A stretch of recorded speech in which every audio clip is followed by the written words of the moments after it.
Assalamualaikum warahmatullahi wabarakatuh. Selamat pagi mahasiswa semua. Selamat berjumpa dengan saya Nurse Mulyanti Roberto Mulyantino MCAT.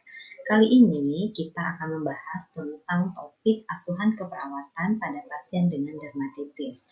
Nah, berbicara tentang dermatitis, pasti mahasiswa sudah berpikir bahwa ini adalah peradangan yang terjadi pada kulit. Bisa terjadi ruam-ruam atau merah-merah atau grendel-grendel yang terjadi pada kulit. Nah, sekarang kita akan berdiskusi bagaimana konsep dasar dan juga bagaimana nursing care pada pasien dengan dermatitis.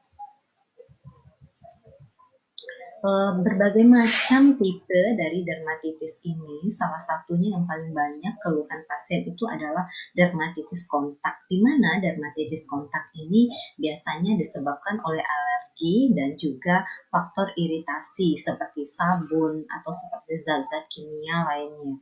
Kemudian ada yang namanya dermatitis atopik. Jika dermatitis atopik ini itu biasanya sering kita temukan pada bayi atau anak-anak dan ini bisa karena faktor bawaan. Kemudian ada yang namanya dermatitis herpetiformis. Nah, herpetiformis ini dia sangat berkaitan erat dengan kondisi gastrointestinal di mana ada pasien tertentu yang dia tidak toleransi terhadap gluten. Jika dia mengkonsumsi gluten tersebut akan menimbulkan peradangan pada kulitnya. Kemudian ada namanya dermatitis serebroik. Nah, pada dermatitis serebroik ini itu sering kita temukan adanya kulit yang bersisik atau keropeng-keropeng pada kulit kepala seperti ketombe. Nah, ini adalah bentuk dari dermatitis kontak. Nah, ini adalah yang akibat iritasi pemakaian deterjen tadi. Ini adalah bentuk salah satu contoh dari alergi. Dia alergi terhadap bahan dari cincin yang digunakan. Nah, berikutnya ada tipe numular. Pada numular ini, itu karakteristik dari dermatitisnya muncul ruam dalam jumlah banyak dan berkelompok, dan ini biasanya bisa karena terjadi oleh paparan nikel, kemudian formalin, kemudian obat-obat yang mengandung zat tertentu. Kemudian ada yang namanya dermatitis statis. Nah, dermatitis statis ini biasanya kita temukan pada tungkai bawah. Nah, ini akibat dari kongesti atau cairan dan darah itu tidak kembali ke jantung sehingga di sana terjadi penumpukan dan kemudian varises. Nah, kulit yang mengalami varises inilah yang munculnya ruam-ruam sehingga kita sebut dengan dermatitis statis. Kemudian ada yang namanya perioral. Perioral ini itu dia muncul biasanya di sudut-sudut mulut atau sudut-sudut bibir. Kemudian ada yang infektif dermatitis. Ini adalah dermatitis secondary effect dari infeksi pada kulit. Nah, baik kita lanjut pada bentuk dari dermatitis kontak. Nah, secara umum itu ada 4 bentuk. Yang pertama itu alergi, kemudian iritasi, kemudian ada yang namanya fototoksik dan fotoalergik. Nah, etiologinya bisa karena air, kemudian bisa karena sabun, bisa karena solvent, atau suhu ekstrim, misalnya terlalu dingin, itu akan memunculkan ruam-ruam di kulitnya, atau terlalu panas, suhu yang terlalu panas itu akan memunculkan rasa gatal, digaruk, kemudian ruam-ruam dan sampai muncul krusta biasanya kadang-kadang pada pasien tertentu. Nah, bagaimana pathway dari permasalahan dermatitis ini? Secara umum itu ada 3 tahap yang terjadi dalam patofisiologinya. Yang pertama itu binding, kemudian deception, dan proliferasi. Nah, pada binding ini, hapten atau protein kecil, molekul protein kecil itu dia akan masuk ke dalam stratum corneum dan kemudian akan lanjut pada lapisan epidermal. Dan di sana dia akan menempel pada antigen dan masuk ke dalam Langerhans sel Langerhans. Nah, pada proses deception, sel yang sudah berikatan dengan kompleks antigen tadi, dia akan lanjut masuk ke dalam nodus limfo yang ada pada daerah regional sekitar dan dia akan bergabung dengan sel T atau CD4. Nah, sel T ini itu akan dia berproliferasi, kemudian sel T yang berproliferasi dan sudah mengandung faktor alergen tadi, kemudian dia dalam waktu 48 sampai 96 jam itu akan memberikan reaksi terhadap alergi. Manifestasi klinis keluhan pasien itu paling banyak adalah gatal, kemudian dia eritema atau kemerahan, kemudian ada lesi, ada juga krusta, ada weeping, dan keluhan kulit kering. Nah, ini bisa kita lihat bentuknya kemerahan, kemudian ruam-ruam di sekitar area perut dan juga dada. Kemudian ini bentuk krusta, sisik-sisik sudah sangat kelihatan, dan ini ada ruam-ruam yang terlihat di belakang lipatan paha. Nah, komplikasinya biasanya akan muncul kronik itchy atau yang kita sebut dengan gatal yang kronik. Nah, gatal kronik ini itu akan lebih lanjut menjadi kebiasaan bagi pasien menggaruk, menjadilah neurodermatitis, dan komplikasi lain itu adalah infeksi. Apa saja pemeriksaan yang dilakukan? Biasanya pemeriksaan dilakukan itu pak tes atau tes tempel.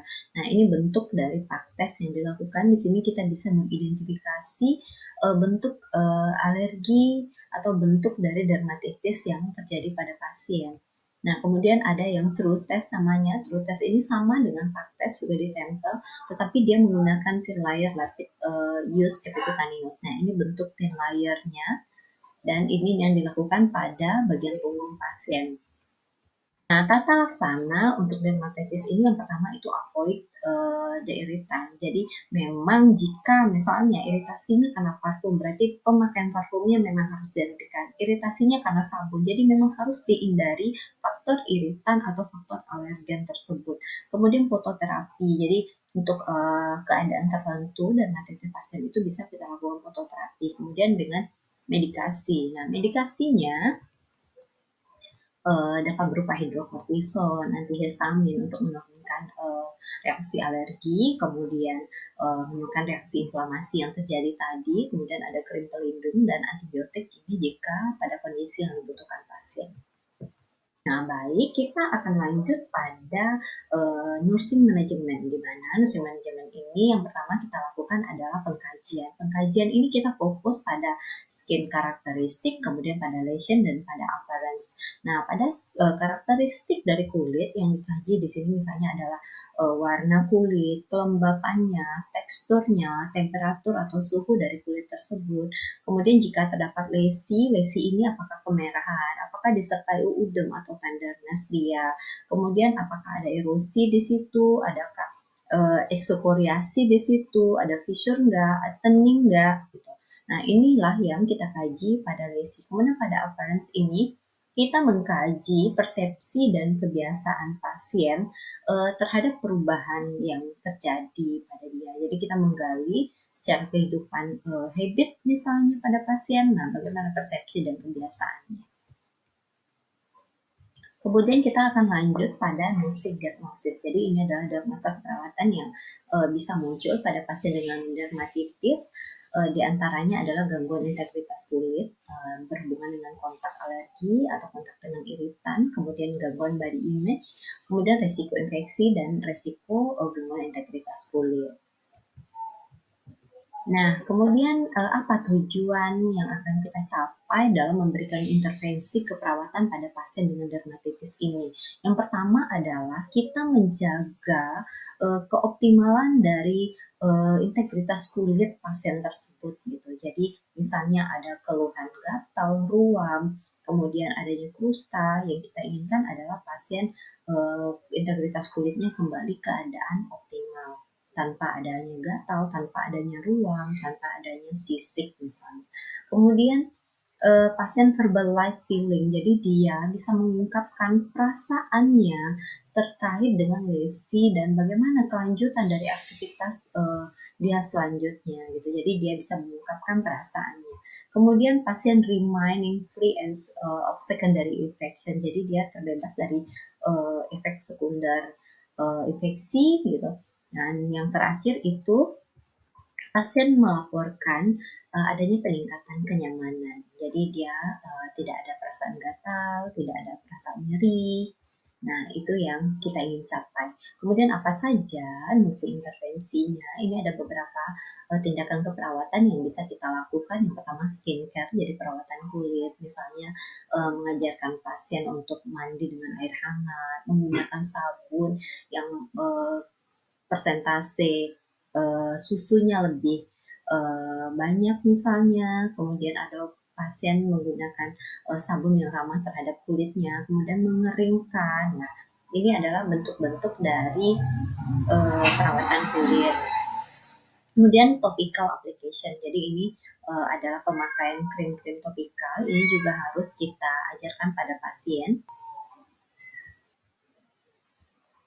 Nah, yang selanjutnya tindakan keperawatan yang bisa kita lakukan untuk pasien yang akan dilakukan fototerapi. Di situ perawat juga melakukan preparation untuk fototerapi, jadi menyiapkan pasien untuk penyinaran.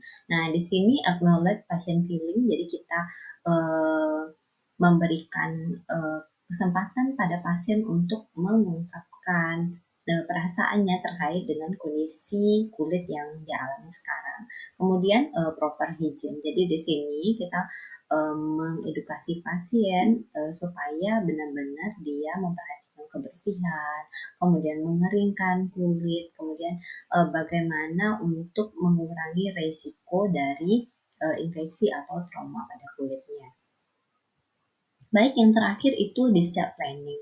Nah, discharge planning ini yang akan kita berikan pada pasien itu terkait dengan menghindari iritan atau menghentikan pemakaian sesuatu yang memang mengiritasi atau menjadikan alergi bagi pasien. Kemudian pemakaian krim anti gatal. Jadi pemakaian krim bagaimana cara pemakaian yang benar, kemudian dioles tipis-tipis pada area yang terkena. Nah, itu harus diajarkan pada pasien. Kemudian call application, jadi menggunakan pakaian, kemudian penggunaan pakaian yang lembut yang tidak menimbulkan iritasi, kemudian tidak menimbulkan rasa gatal. Nah, ini juga harus diajarkan pada pasien. Dan yang terakhir itu menghindari substansi yang memang menyebabkan iritasi atau menyebabkan peradangan kulitnya gitu. Misalnya sabun dalam pemilihan bedak atau pemilihan produk-produk lain yang memang harus